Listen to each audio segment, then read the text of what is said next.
her opinion on whether the province is funding transit sufficiently or something like that. Good morning. It's my pleasure to talk to you this morning about Bill 122, an act to update the Ontario Professional Planners Institute and Registered Professional Planners Act. This is a bill that's going to help modernize the legislation governing our registered professional planners in the province of Ontario. I'm joined by Anne Joyner, who's a representative of the OPPI, and she'll be making some remarks as well. I've had a very long career working side by side with planners, both in private practice many years ago, but most certainly over a 17-year municipal career in the cities of Etobicoke and Toronto. And so I've come to regard planners very highly. They're professional, they're informed, they're engaged, and they always strive to provide the best possible advice to decision makers and policymakers. And that's why this legislation is important. This act was last updated some 25 years ago, and it's important that these types of bills that govern the key professions in our province are reviewed from time to time and updated as necessary. So this bill, Bill 122, will update the definitions of a registered professional planner. It will govern the title, and it will also provide holdout provisions, which will protect the public, the broader public, and certainly the public in the sense of a consumer of planning services as well, to know that when somebody portrays themselves as a registered professional planner, that they are in fact a member of the OPPI, their credentials have been reviewed, they are accredited, they're trained, and they're held to high professional standards. The Institute will also gain, through this update to the legislation, more ability to enforce this act, to ensure that if in that rare circumstance that somebody holds themselves out to be a professional planner and that they're not, that can be dealt with.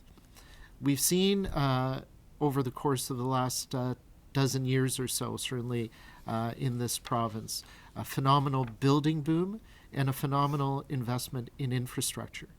And our professional planners have been at the heart of all of that activity, whether it's reviewing a development application in one of our communities, updating an official plan of one of our municipalities, working on the urban growth plan, or assisting with the implementation of one of our major transit projects. Professional planners are there. They're working side by side with other professions, and they're providing key advice on how to implement and improve our communities.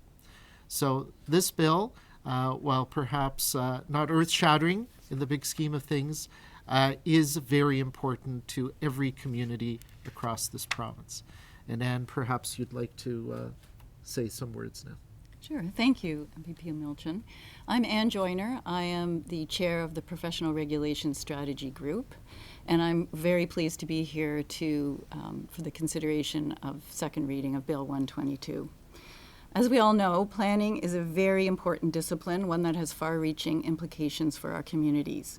Planning needs more current legislation that better meets the needs of the public. For the last 25 years, the people of Ontario and the planning profession have been under the Ontario Professional Planners Institute Act. Since that act was passed, though, the planning landscape has changed dramatically and become much more complex.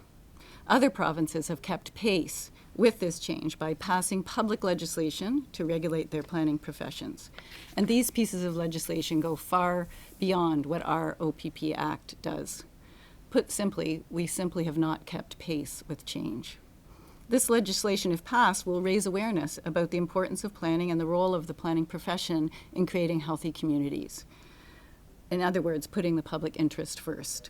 A key change, as mentioned, in the proposed act helps to ensure consumer protection and also provides title protection for professional planners. Public legislation would also formally make the planning profession accountable to the Government of Ontario and the people of Ontario. The timing of this proposed legislation is really key because OPPI members are very instrumental in the implementation of the emerging changes in planning legislation. And professional planners are needed to meet the high standards that are required to implement these changes in legislation at all levels. For more than 20 years, registered professional planners in Ontario have operated under the current legislation. We hope that this new bill will better protect the public and those who are using planning services. Great plans need great planners.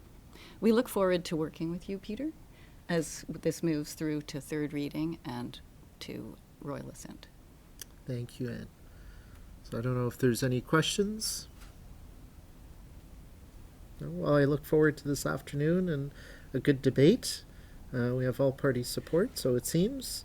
And I look forward to moving it on to committee and third reading and royal assent. So thank you. Excellent. Thank you.